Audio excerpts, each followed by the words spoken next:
Hello everyone, today we're taking a second look at the Nimble65 with the 04. It's a second look because originally my wrist was in a cast after breaking it, so I was limited to only flying it slow. In that video there's also a lot more details, tech specs, weights, batteries, connectors, all the little sorts of things like that.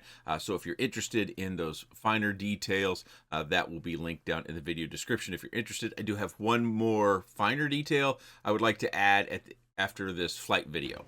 Okay, the first thing is using goggles 3 in race mode. It's obviously it's 4.3. I think you can switch it back to wide and still be in race mode. I thought race mode was only has to do with the transmission, but I'm by far not an 04 goggles 3 expert. I am using the Radiomaster GX12 as a radio. Those are kind of new things on the channel, and this is more in my prototypical sort of style. It is noteworthy that when we get downstairs, because we're looking at the DVR, we're going to see the yellow and I think maybe even red, I'm forgetting now, outline, kind of a signal warning alert that you get inside the DJI goggles, because the transmission is starting to weaken. So we're going to see that as well. This will not be a long flight by any stretch. One of the other things that I mentioned in my previous video was because of how this is wired to the 5-volt or to the battery pads, it doesn't have a voltage regulator that has the amp rating needed to power the DJI 04. So when the battery voltage gets too long and it can't meet the power demands of the 04, video just cuts out and it goes relatively quickly, as we'll see in this video. Actually, in this video cuts out. I disarm mid-flight because I can't see where I'm flying anymore.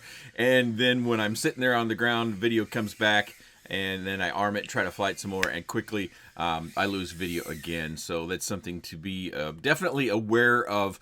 And I think when it comes to these DJI's 04s, we really need to go, I think, at a minimum to a 35mm prop, really, to it be very viable for whether it's flight times or aggressiveness. I certainly wouldn't encourage anyone to fly this outside and do any sort of big maneuvers, punch outs of any sort, because you could lose video at any moment, really, because if you get into the throttle for 100% for very long, that might drop the voltage enough where you hit 3.2 and then the video goes out. Next thing you know, you have to fall to earth. You might get away with it once really early in the flight, but later on probably not so much.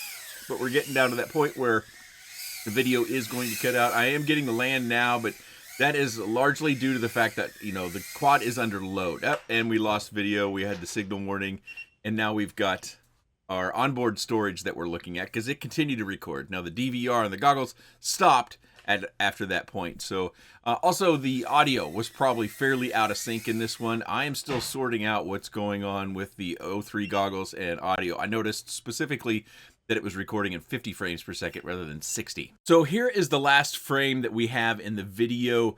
I lifted this out of the DVR footage, and you can see there at the lower left it says 3.23, and then because of the land now warning, the voltage and all the OSD elements kind of go away. They flash on screen, so it may have been slightly different than this 323 that we're seeing when it actually lost video, but that's the last reading we have on screen. But what's interesting about this, if we go back a few seconds in the flight, earlier when we still had video at 318, while that's not a huge variance as far as voltage, 0.05 I think it is, that's not a huge variance. It does give you some idea that you can't rely on one particular voltage being the end for your video. It's going to vary a little bit.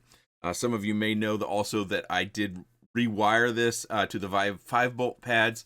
You can't even get off the ground. As soon as you arm, video cuts out. So they had to wire this to the battery pad because the amp rating on that 5-volt rail is just not sufficient for the DJI 04. Going to do two quick additional weights and measures. That's what I wanted to add for you all. This is the Canopy here. I thought this might be of interest for others that might be wanting to build something with an 04. The native Canopy, so no screw or camera mounting, is 109. Let me do that one more time. Okay, 109. I'm satisfied with that. We do have this piece, which I want to call your attention to. I think in my original video, I may have said this is a screw. It obviously is not. It's part of a 3D print that kind of goes around the camera. Let's see if that has a registered weight. 2.4. Obviously, you could use something else if you had that resource, but you know, this is how this came, so I wanted to show you that. 2.2. Did I say 2.2 or 2.3 earlier? Got another frame here. This is the Beta FPV 65. I'm not sure if it's Meteor or Air. Got an Air out here. I didn't think it's an Air frame. It looks so dang similar. But let's weigh it just to get us some ideas here. 2.75 grams. But I also have a Meteor 65 Pro. So if we look here, we can probably tell a little bit that the Pro is slightly bigger. So the whoop is bigger. That's the prop protection. This is kind of the build, I think, when it comes to 1S that we should go for. Now, we are still limited on the size of battery that we might run because it still fits the traditional 300 milliamp battery, but we could if you wanted to. I'm just saying, you know, it's an option. This 465, which is pretty long, maybe a little longer pigtail so you can get that centered. But let's weigh this. 3.2 grams. So that will wrap up the Nimble65. I'm not going to fly this one outside and be more aggressive. I just think there's a lot of risk, and if people are looking to purchase this and then fly it outside, I can't recommend that, because if you do any even a high maneuver, maybe you're up 6-8 feet and you lose video and you're flying over concrete, you know, these things aren't free. I just can't recommend that. You know, if you're over grass, fine. I do think finding something this size over grass that's much more than freshly cut is going to be a challenge as well. So I'm not planning to fly this outside.